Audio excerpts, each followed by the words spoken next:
الحمد لله نحمده ونستعينه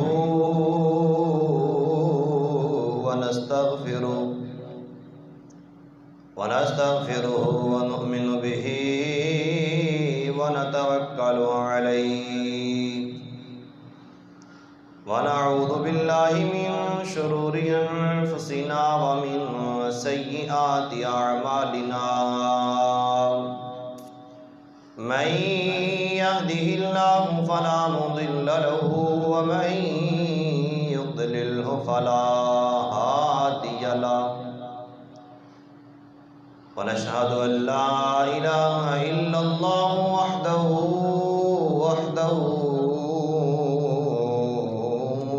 لا شريك له ونشهد أن سيدنا وسندنا وحبيبنا وشفيعنا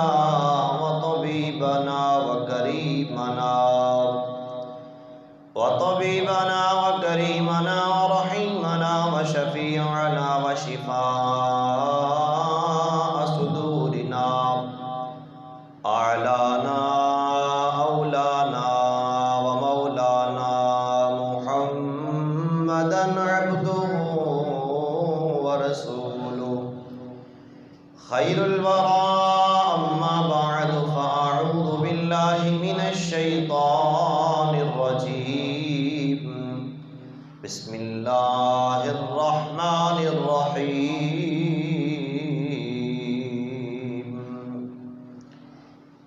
ولا تقولوا لمن يقتل في سبيل الله أموات بل أحياء ولكن لا تشعرون آمنت بالله صدق الله العظيم وصدق رسوله النبي الكريم الأمين إن الله وملائكته يصلون على النبي يا أيها الذين آمنوا صلوا عليه وسلموا تسليما اللهم صل على سيدنا ومولانا محمد وعلى آل سيدنا ومولانا محمد وبارك وسلم صلاة والسلام عليك يا سيدي يا رسول الله وعلى آلك وصحابك يا سيدي يا حبيب الله صلاة والسلام عليك يا سيدي يا رحمة للعالمين وعلى آلك وأصحابك يا سيدي يا خاتم النبيين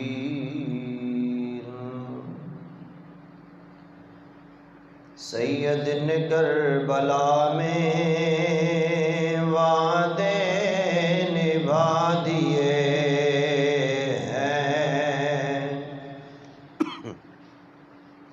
سید نے کربلا میں وعدے نبھا دیے ہیں دین محمدی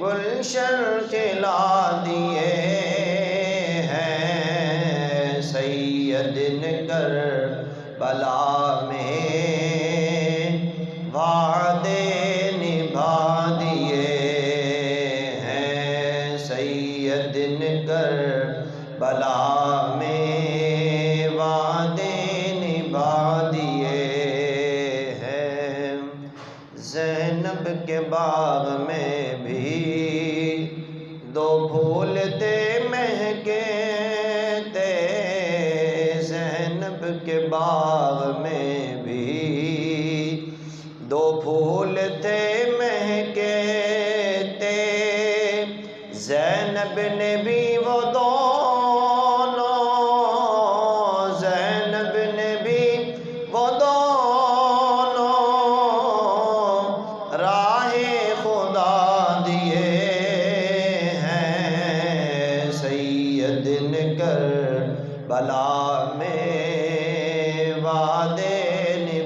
دیے ہیں، سید نے کربلا میں وعدے نبھا دیے ہیں۔ دین نبی پہ واری اکبر نے بھی جوانی، دین نبی پہ واری اکبر نے بھی جوانی، عباس نے بھی اپنے، عباس نے بھی اپنے بازو کٹا دیے ہیں، سید نے کربلا میں وعدے نبھا دیے ہیں، سید نے کربلا میں وعدے نبھا دیے ہیں۔ بولے حسین مولا تیری رضا کی خاطر، بولے حسین مولا تیری رضا کی خاطر، ایک ایک کر کے میں نے، ایک ایک کر کے میں نے ہیرے لوٹا دیے ہیں، سید نے کربلا میں وعدے نبھا دیے ہیں، سید نے کربلا میں وعدے نبھا دیے ہیں، دین محمدی کے، دین محمدی کے گلشن کھلا دیے ہیں، سید نے کربلا میں وعدے نبھا دیے ہیں۔ اللہ رب العزت کی بے حد حمد و ثنا اور اس کے پیارے حبیب امام الانبیاء فخر الانبیاء تاجدار انبیاء آقا نامدار مدنی تاجدار حامی بے گساں والی دو جہاں شہنشاہ حسینہ حضور سرور سروراں مالک کون و مکان احمد مجتبی حضرت محمد مصطفیٰ صلی اللہ تعالی علیہ وآلہ وسلم کی ذات بابرکات پر لاتعداد بے شمار ہدیے درود و سلام پیش کرنے کے بعد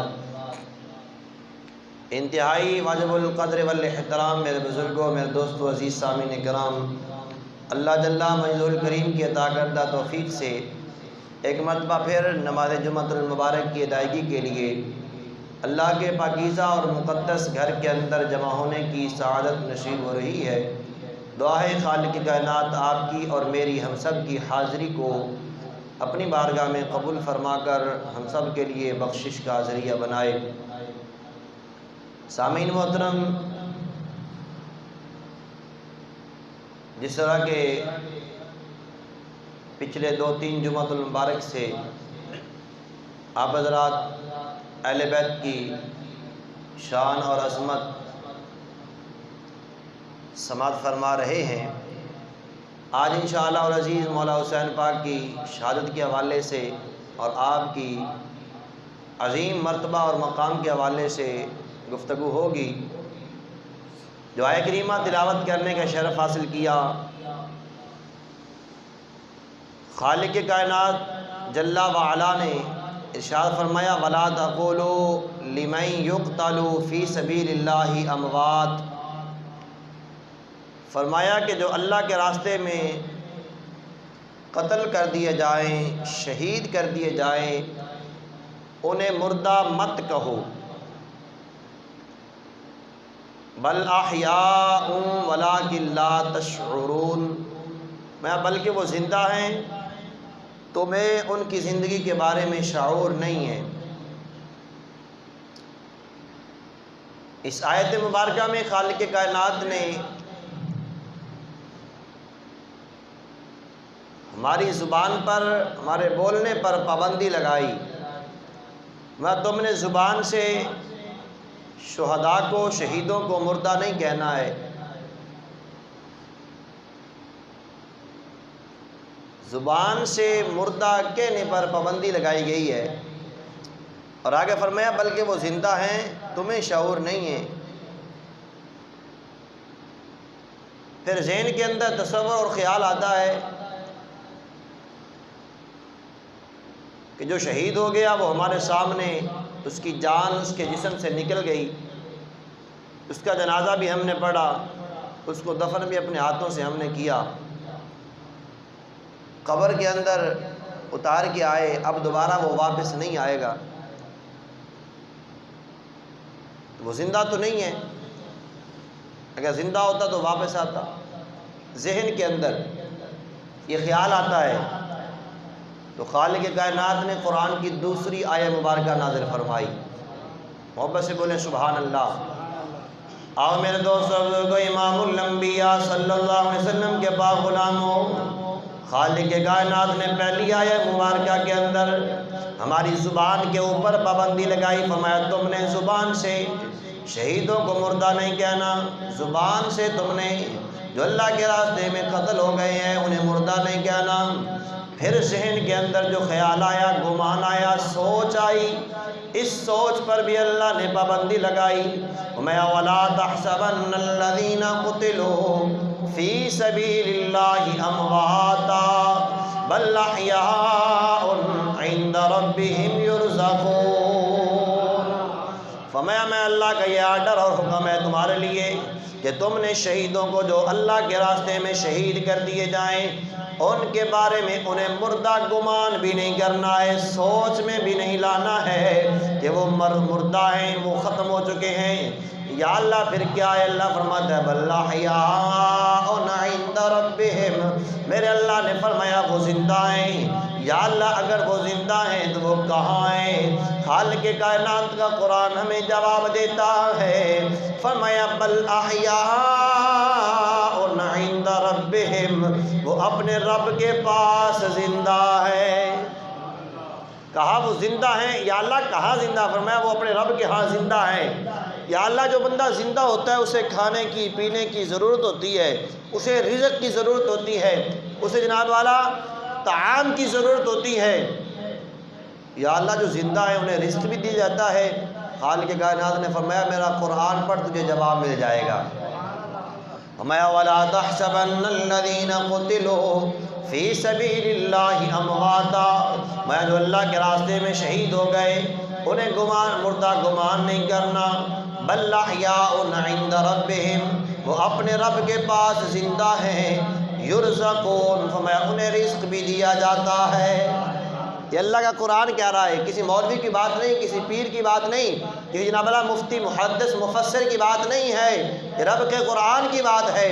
رب تعالیٰ فرماتا ہے بل احیاء عند ربہم یرزقون، میں جو اللہ کے راستے میں شہید ہو گئے ہیں وہ اللہ کے ہاں زندہ بھی ہیں، انہیں رزق بھی دیا جاتا ہے۔ یہاں پر میں ایک بات کرنا چاہتا ہوں، نبی پاک صلی اللہ علیہ وسلم کا غلام ہو، اسلام پر اسے موت آئے، اسلام کے دفاع کے لیے، دین کے دفاع کے لیے، اپنے وطن کے دفاع کے لیے وہ اللہ کی رضا کے لیے لڑتا ہوا جناب اللہ شہید ہو جائے، رب کا قرآن کہتا ہے وہ رب کے پاس زندہ بھی ہیں، انہیں رزق بھی دیا جاتا ہے۔ ایک عام بندہ شہید ہو جائے، اس مقام پر پہنچ جاتا ہے کہ اسے رزق بھی دیا جاتا ہے اور وہ زندہ بھی ہے۔ میں نے کہا جس نبی کا کلمہ پڑھ کے یہ مقام حاصل ہوا ہے کیا وہ نبی گنبد خضرا میں زندہ نہیں ہے؟ ذوق سے بولے ذرا سبحان اللہ۔ وَمَا بَلَّ أَحْيَاءٌ عِندَ رَبِّهِمْ يُرْزَقُونَ، وہ اپنے رب کے پاس زندہ ہیں۔ میں نے کہا یا اللہ وہ کہاں زندہ ہیں؟ اللہ نے فرمایا وہ میرے پاس زندہ ہیں، احیاء عند ربہم، وہ اپنے رب کے پاس زندہ ہیں۔ آئیے اب دیکھیے کہ رب کہاں ہے؟ شہید ہیں رب کے پاس زندہ، اور رب کہاں ہے؟ قرآن پڑھیے، قرآن کہتا ہے وَنَحْنُ أَقْرَبُ إِلَيْهِ مِنْ حَبْلِ الْوَرِيدِ، یا اللہ تو کہاں ہے؟ شہید تو زندہ تیرے پاس ہیں، تجھے تلاش کرنا ہو تو کہاں ملے گا؟ فرمایا وَنَحْنُ أَقْرَبُ إِلَيْهِ مِنْ حَبْلِ الْوَرِيدِ، فرمایا میں تو تمہاری شاہ رگ سے بھی زیادہ قریب ہوں، میں تمہاری شاہ رگ سے بھی زیادہ قریب ہوں۔ اب آئیے ذرا مولا حسین پاک جو شہیدوں کے بھی جناب والا سردار ہے، جنتی جوانوں کے سردار ہیں، جن کی شان کے اندر حدیث کی کتابیں بھری پڑی ہیں، جن کے فضائل اور مناقب میں حدیث کی کتابیں بھری ہوئی ہیں، جن کو سید الشہداء کہیں تو بے جانا ہوگا۔ نبی پاک صلی اللہ علیہ وسلم کی عزت و ناموس کی خاطر، نبی کے دین کی خاطر خود آپ ہی نہیں بلکہ اپنا پورا خاندان اللہ کے راستے میں قربان کیا ہے۔ آپ شہیدوں کے سردار ہیں۔ رب کا قرآن کہتا ہے جو شہید ہیں وہ زندہ ہیں۔ یا اللہ کہاں ہیں؟ فرمایا وہ رب کے پاس ہیں۔ یا اللہ تو کہاں ہے؟ فرمایا میں ہر مومن مسلمان ہر انسان کی شارک سے زیادہ قریب ہوں۔ تو پتہ چلا جب رب تعالی ہر ایمان والے اور ہر انسان کی شارک سے زیادہ قریب ہے تو ماننا پڑے گا امام حسین پاک مولا حسین پاک بھی ہر مومن اور مسلمان کی شارک سے زیادہ قریب ہے۔ جو رب تعالیٰ کو اپنے قریب مانتا ہے وہ امام حسین پاک کو بھی اپنے قریب ماننا پڑے گا۔ تو سامعین محترم شہید زندہ ہے، یہ رب کے قرآن کا فیصلہ ہے، یہ میری اور تیری بات نہیں ہے، یہ کسی جناب والا مولوی یا پیر کی بات نہیں ہے، کسی مفتی کی بات نہیں ہے، کسی جناب والا عالم دین کی بات نہیں ہے، رب کے قرآن کی بات ہے۔ رب کا قرآن کہتا ہے شہید زندہ ہیں۔ آئیے ہم اس آیہ مبارکہ کو لے کر کہ رب کا قرآن کہتا ہے شہید زندہ ہیں، ہم اس شہید زندہ کو لے کر میدان کربلا میں جاتے ہیں، جا کر دیکھتے ہیں کہ واقعی شہید زندہ ہے کہ نہیں زندہ ہے۔ ذوق سے بولیے ذرا سبحان اللہ۔ 10 محرم الحرام کو جب امام حسین پاک کے سامنے سارے کے سارے آپ کے رفقا، آپ کے جان نثاران، آپ کے ساتھی، آپ کے بیٹے، آپ کے شہزادے، آپ کے بھتیجے اور بھانجے سارے کے سارے شہید ہو جاتے ہیں۔ اور آپ جانتے ہیں کہ کسی ایک گھر کے اندر اگر ایک لاش پڑی ہو تو باپ کو سہارا دینا پڑتا ہے، لیکن قربان جاؤں مولا حسین پاک کے صبر پر، مولا حسین پاک کی جناب والا رب کی رضا پر راضی ایسے ہے کہ سارا کا سارا خاندان اور سارے عزیز و اقارب، سارے رفقا آنکھوں کے سامنے لاشیں پڑے ہوئے ہیں، بے گور و کفن پڑے ہوئے ہیں، اور پھر خود بھی جناب والا تیاری فرما کر اور جناب والا زرہ پہن کر اور اپنے آباء و اجداد کی جناب والا جو لباس ہے، جنگی لباس ہے، اس کو پہن کر آپ جب میدان کربلا کی طرف جانے لگتے ہیں تو آپ کی بہن زینب پاک جناب والا سامنے آتی ہیں۔ آپ اپنی بہن زینب کی طرف دیکھتے ہیں، آنکھوں میں کچھ آنسو آئے، چہرے پر جناب والا کچھ پریشانی کے آثار آئے۔ آپ کی بہن نے پوچھا اے بھائی جان، آپ کی آنکھوں کے سامنے اتنے شہید ہو گئے ہیں، آپ پریشان نہیں ہوئے؟ اب آپ میدان کربلا میں جنگ کے لیے جا رہے ہیں، کیا موت کے ڈر سے آپ رو رہے ہیں؟ فرمایا نہیں، موت کے ڈر سے اگر میں نے رونا ہوتا تو میں مدینہ پاک نہ چھوڑتا، میں مکہ نہ چھوڑتا، میں اپنے سارا خاندان قربان نہ کرواتا۔ کہا پھر کس لیے آنکھوں میں آنسو آئے؟ فرمایا میں آنکھوں میں آنسو اس لیے آئے ہیں کہ جب میرا نانا معراج کو گیا تھا تو جبرائیل نے براق کی رکاب پکڑی تھی۔ جب میرا بابا علی خیبر کی طرف جناب والا گئے تھے جنگ لڑنے کے لیے تو نانا جان نے خود اپنے ہاتھوں کے ساتھ سوار کیا تھا۔ آج میں میدان کربلا میں جب جناب والا جنگ کے لیے جا رہا ہوں تو آج مجھے سوار کرانے والا نہیں ہے، میری رکاب پکڑنے والا، میری گھوڑے کی، میری سواری کی رکاب پکڑنے والا کوئی نہیں ہے۔ آپ نے جب یہ بات کی تو آپ کی بہن زینب، لوگ تو جناب والا زینب کے بارے میں، حضرت سیدہ زینب کے بارے میں بڑی جناب والا ہائے ہائے افسوس کرتے ہیں، ہائے میں اجڑ گئی، حج میں اجڑ گئی، ایسی بات نہیں تھی۔ سیدہ نے جناب والا اپنے نانے کی دین کا مذاق نہیں اڑایا اور اس طرح تمسخر نہیں کیا جس طرح آج ان کا مذاق اور تماشا لگایا جاتا ہے۔ سرعام بازاروں کے اندر جناب والا سادات کرام کی توہین کی جاتی ہے، سادات کرام کا، مولا حسین پاک کی اور اہل بیت پاک کی توہین کی جاتی ہے، پتہ نہیں کیا کیا کچھ جناب والا اہل بیت کی آپ اپنی طرف سے تو وہ محبت میں کرتے ہیں، لیکن حقیقت میں وہ اہل بیت کی گستاخیاں کر رہے ہوتے ہیں۔ سرعام بازاروں کے اندر جناب والا سادات کرام کے بارے میں، سید زادیوں کے بارے میں اس طرح کی باتیں کرتے ہیں جن کو کان سننا بھی گوارا نہیں کرتے ہیں۔ سیدہ زینب نے فرمایا اے حسین پاک، کیا ہوا اگر آج نانا جان بظاہر موجود نہیں ہے، بابا جان موجود نہیں ہے، تیری بہن زینب تو موجود ہے۔ محبت سے بولیں ذرا سبحان اللہ۔ جد میرا